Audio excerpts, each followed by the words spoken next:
কখনো ভেবেছেন ফজরের নামাজ 4 রাকাত কেন, জোহর কেন 12 রাকাত, আসর কেন 8 রাকাত? বাবার টাইম হয় নাই। কখনো ভাবি নাই ফজর জোর কেন, জোহর জোর কেন, আসর জোর কেন, এশা জোর কেন, মাগরিব কেন বেজোর হলো? ভাবি নাই। বাবার টাইমে নেই আমাদের। আপনি যেটা চাচ্ছেন সেটা দিবে কে? তো উনাকে তো একবার জিজ্ঞেস করতেন কি করলে তুমি খুশি হবা। বউকে জিজ্ঞেস করছি, ছেলে মেয়েরে জিজ্ঞেস করছি কি করলে তুমি খুশি হবা, ওনাকে একবারও জিজ্ঞেস করিনি। আল্লাহ কি করতাম বলো না তুমি খুশি হবা। আমার সেই ক্যাপাবিলিটি নাই তোমাকে খুশি করার, তারপর আমি চেষ্টা করব যদি আমি জানতে পারি। প্রশ্ন করার সুযোগ, সময়, চিন্তা, ভাবনা আমাদের কখনো হয়। এবার আমি আমার জীবনের অঙ্ক কষবো, আপনি আপনার জীবনের অঙ্ক কষে একটু টোটাল হিসাবটা মিলে বলেন তো আমরা কি লাভে আছি না লসে আছি? অথচ এতদিন মনে করছি আমি সাকসেস, জায়গা দখল করে আমি মনে করছি আমি জিতে গেছি। একটু জোরে বলেন না। অন্যকে দাবিয়ে মুখের হাসি ছিনে আমি মনে করেছি আমি সুখী। ঘরে ঢুকে দেখি আমার বউ আমার 2 পয়সার দাম দেয় না, আমার সন্তান আমার কথা শুনে না, আমার চাইতে বড় অসুবিধার নাই। অন্যকে তো দাবাই গলা চিপে ধরে মেরে ফেলতে পারছেন, নিজের সন্তানকে তার গলা চিপে ধরে মারতে পারবেন না। কর্মচারীকে তো গাদ ধাক্কা দিয়ে বের করে দিয়েছেন, কিন্তু ছেলেকে মেয়েকে তো ধাক্কা দিয়ে বের করতে পারবেন না। এবার টোটাল অঙ্ক মিলান, আমি তো লস, আপনারটা জোরে বলেন না। আমি জিরো, আপনি জিরো। আর জিরোওয়ালা কখনো জান্নাতে যেতে পারে? রব বলে যে বান্দা তোমার যা দরকার, যখন দরকার, যেভাবে দরকার, টেনশন করার জন্য যে সময় দরকার সেটাও তোমার দরকার নাই, তুমি টেনশন ফ্রি থাকতে পারো। শুধু শর্ত একটাই, ঈমান মোকাম্মেল করে তাওয়াক্কুলটা আমি রবের উপর পরিপূর্ণ রাখো। তোমার কাজ এতটুক, তুমি শুধু এতটুক বলো আমার একজন রব আছে। সুবহানাল্লাহ বলতে হবে যে তুমি শুধু জবান দিয়ে এতটুক বলো আমার একজন মালিক আছে। তুমি শুধু এতটুক বলো আমার একজন খালেক আছে। তুমি যদি এতটুক বলো আমার একজন কাদের আছে। তুমি শুধু এতটুক বলো আমার একজন আজিজ আছে। তুমি শুধু তাওয়াক্কুলটা করার মতো করো। যত যেমনই হোক দুনিয়া তোমার সামনে আনুক যে পরিস্থিতি, ওইখান থেকে তোলার রাস্তা আমি কাদেরই করে দিব, কুদরত দিয়েছে। এবার কি আল্লাহ আমাদের জীবন কঠিন করছেন না সহজ করছেন? তারপর আমাদের জীবন কঠিন কেন একটু বুঝবেন। শুনেন, আমাদের লাইফের মধ্যে সবচেয়ে বড় ভুলটা কোথায় হয়েছে জানেন?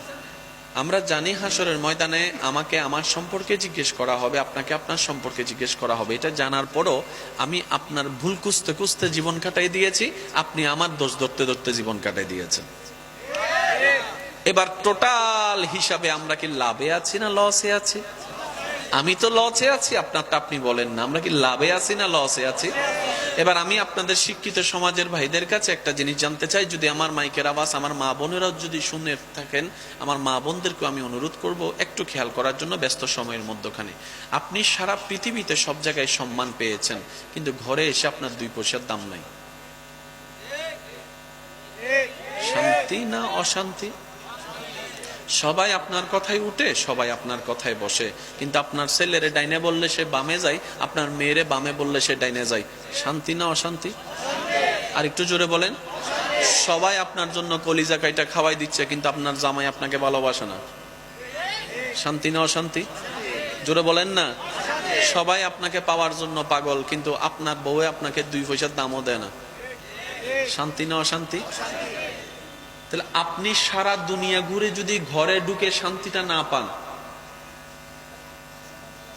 টোটাল হিসাব জোরে বলতে হবে যে টোটাল হিসাব। আর আমরা কি জানি চাই? আপনারাই তো বলেছেন একটু আগে, আমরা কি জানি চাই? একটু না বেশি? ক্ষণস্থায়ী না চিরস্থায়ী? এবার আপনি আমার দিকে তাকাবেন না, আমি আপনার দিকে দেখব না, আপনি আপনার মনের দিকে একবার দেখেন। কয়জন মানুষ ভিতর থেকে শান্তিতে আছে লিস্টি করেন, বলেন না একটু। শান্তি খোঁজার জন্য ব্যবসার মধ্যে আধিক্যতা এনে কোটিপতি হওয়ার পরও অনেক ব্যবসায়ী আছেন শান্তি নাই। অনেকেই আছেন টাকার মালিক হয়েছে, কিন্তু 3-4টা ঘুমের ওষুধ খেয়ে ঘুমাতে হয়, তারপরও ছটপট ছটপট ছটপট করে ঘুম আসে না। একটু জোরে বলতে হবে।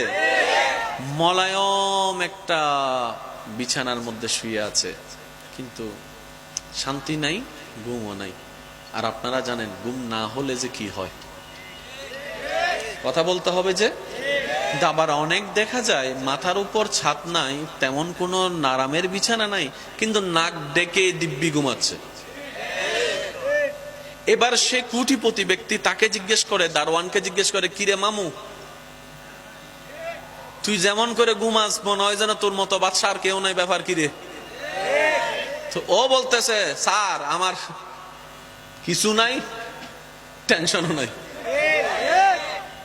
আমার কিছু নাই, বলেন আমার কিছু নাই, টেনশনও নাই। তো স্যার বলতেছে, কিছু নাই ঠিক আছে, কিছু তো হইলে আছে, টেনশন নাই কেন? তখন সে উত্তর দেয়, স্যার আমি ততদিন টেনশন করেছি যতদিন আমি বোকা ছিলাম। মানে? বলে যে আমি টেনশন করলেও তো দিন রাত হবে না, রাত দিন হবে না। আমি মন খারাপ করলেও তো ভালো খারাপ হবে না, খারাপ ভালো হবে না। আমি হাজার চেষ্টা করলেও তো সন্ধ্যা রাত হবে না, রাত দিন হবে না।